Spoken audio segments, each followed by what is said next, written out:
ఒక student IAS అవ్వాలి అంటే ఫ్యామిలీ సపోర్ట్ ఉండి తీరాల్సిందే. అంటే నేను బహిరంగంగా చెప్పాను అనుకోండి, పబ్లిక్లీ నేను ఒక కమిట్మెంట్ ఇచ్చాను. సో అది ఒక రకంగా నా మీద పాజిటివ్ వేలో ఒత్తిడి పెంచొచ్చుగా. అందుకని ఏంటంటే నలుగురికి నువ్వు చెప్పినప్పుడు నలుగురు నిన్ను ఎంకరేజ్ చేయడం కన్నా, అందుకని వస్తుందో లేదో తెలియని ఇన్స్పిరేషన్ కన్నా బ్యాడ్ ఎక్కువ జరిగే అవకాశం ఉంది. కాబట్టి నేనే ప్రిమరీ పాస్ అవుతావు, మెయిన్స్ ఫెయిల్ అవుతావు, ప్రిమరీ పాస్ అయ్యి మెయిన్స్ పాస్ అయ్యి ఇంటర్వ్యూ వెళ్తే అక్కడ ఫెయిల్ అవుతావు, మళ్ళీ ప్రిమరీ అయితే ప్రిమరీ కూడా పాస్ అవుతావు. తెలియని ఒక ఎగ్జాక్ట్లీ. అఖిల గారు, మనం ఇంతవరకు స్టూడెంట్స్ ప్రిపరేషన్ గురించి మాట్లాడుతున్నాం కదా. ఇప్పుడు ఒక ఐఏఎస్ ప్రిపరేషన్ కోసం చూస్తే స్టూడెంట్తో పాటు, because it's a long journey కాబట్టి, వాళ్ళ ఫ్యామిలీ ఇన్వాల్వ్మెంట్, సపోర్ట్ ఎంతవరకు ఇంపార్టెంట్ అనుకుంటారు? అది ఉంటే అది కొంచెం ఎన్హాన్స్ ఎలా అవుతుంది, ప్రిపరేషన్ ఎలా ఎన్హాన్స్ అవుతుంది, ఆ రిజల్ట్ ఎలా ఎన్హాన్స్ అవుతుంది అనే దాని మీద. అండ్ మీ దగ్గర వచ్చినప్పుడు మీరు దాని మీద ఇన్సిస్ట్ చేస్తారా? ఒక స్టూడెంట్ వచ్చినప్పుడు వాళ్ళ ఫ్యామిలీతో కూడా మీరు ఇంటరాక్షన్ అనేది ఉంటుందా? ఇందులో ఫస్ట్ ఏంటంటేనండి, నేను ఏ విధమైన ఇన్సిస్ట్ చేయను. అంటే ఏంటి, ఫ్యామిలీ సపోర్ట్ ఉందా లేదా అలాంటివి ఏమీ అడగం. అది మోర్ పర్సనల్ కూడా కాబట్టి కొంత, ఆల్రెడీ వీళ్ళు గ్రాడ్యుయేట్ ఆ స్థాయి దాటారు కాబట్టి కొంత ఉంటుంది.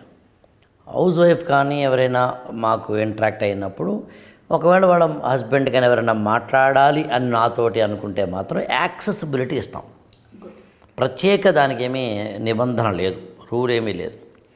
కానీ మీరు అడిగిన దాంట్లో ఉన్న the very very crucial point ఏంటంటే, ఒక స్టూడెంట్ ఐఏఎస్ అవ్వాలి అంటే ఫ్యామిలీ సపోర్ట్ ఉండి తీరాల్సిందే. నేను దీనికి ఏమని చెప్తానంటే, ఒక స్టూడెంట్ ఎప్పుడు చేయాల్సిన పని ఏంటంటే, నువ్వు ఐఏఎస్ ప్రిపేర్ అవ్వాలి అనుకుంటుంటే కనుక you please inform to your parents if you are not married or unmarried, లేకపోతే కనుక స్పౌజ్. ఇవి మినిమం చేయాల్సి ఉంటుంది.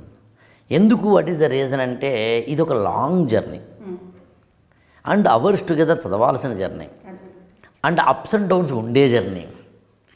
ప్రిమరీ పాస్ అవుతావు, మెయిన్స్ ఫెయిల్ అవుతావు, ప్రిమరీ పాస్ అయ్యి మెయిన్స్ పాస్ అయ్యి ఇంటర్వ్యూ వెళ్తే అక్కడ ఫెయిల్ అవుతావు, మళ్ళీ ప్రిమరీ అయితే ప్రిమరీ కూడా పాస్ అవుతావు. తెలియని ఒకనొక అన్సర్టనిటీ. ఎగ్జాక్ట్లీ. ఆ అన్ప్రెడిక్టబిలిటీ, అన్సర్టనిటీ ఉన్న కారణాన it is better to inform to the parents or the family members. అయితే వాళ్ళ ఓవర్ ఇన్వాల్వ్మెంట్ కూడా మంచిది కాదు. అప్పుడప్పుడు కొంతమంది స్టూడెంట్స్ మా అమ్మని జాయిన్ చేయొచ్చా అని నాన్న ఒకసారి, మా అమ్మని జాయిన్ చేయొచ్చా అని అమ్మ ఒకసారి, మా అబ్బాయిని జాయిన్ చేయొచ్చా అని అన్నయ్య, అదే మొత్తం ఇంట్లో వాళ్ళందరూ అప్పుడప్పుడు అడిగినప్పుడు నేను కొంచెం దాన్ని అలా అక్కర్లేదండి, ఎవరో ఒకరైతే మీరు ఇన్ఫర్మేషన్.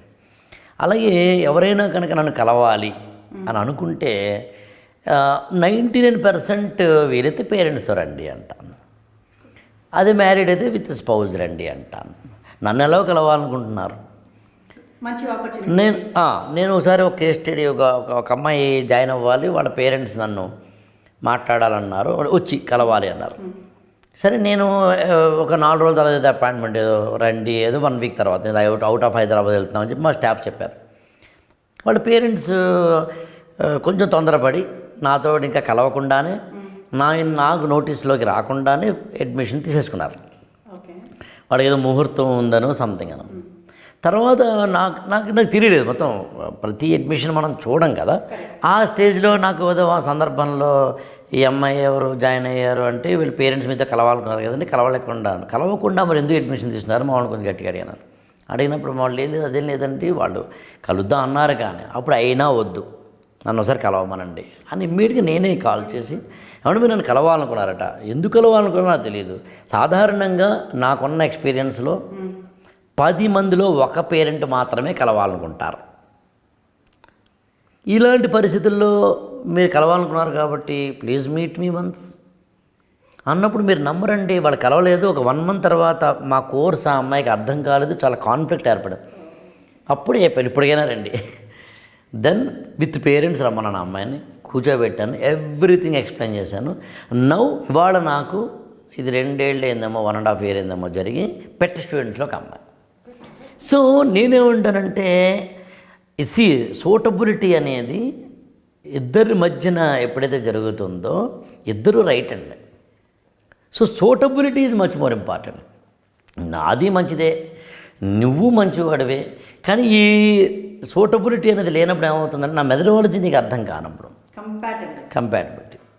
సో ఆ ప్రాసెస్లో ఫస్ట్ అండ్ ఫార్మోస్ట్ మీరు చెప్పినట్టుగా family involvement is much more important. ఎంతవరకు ఉంటే అంతవరకు ఉంటే మంచిది, ఎక్కువ అక్కర్లేదు.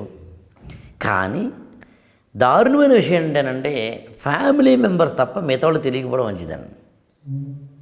సాధారణంగా చాలామంది స్టూడెంట్స్ చేసే మిస్టేక్ ఏంటంటే మా అబ్బాయి ఐఏఎస్ ప్రిపేర్ అవుతున్నాడండి, మా అమ్మాయి ఐఏఎస్ ప్రిపేర్ అవుతుందండి, బహిరంగంగా చెప్తారు. కొంతమంది నేను ఐఏఎస్ ప్రిపేర్ అవుతున్నానండి అని చెప్తాడు. ఈ బహిరంగంగా ఎప్పుడైతే చెప్పారో ఒక 6-7 నెలలు బాగానే ఉంటుంది, కానీ ఆ తర్వాత పోకింగ్ స్టార్ట్ అవుతుంది. బాగుందా ప్రిపరేషన్, ఎలా చదువుతున్నావు, ఎగ్జామ్ ఎప్పుడు, పాస్ అయ్యావా, ఫెయిల్ అయ్యావా, పాస్ అయ్యావా?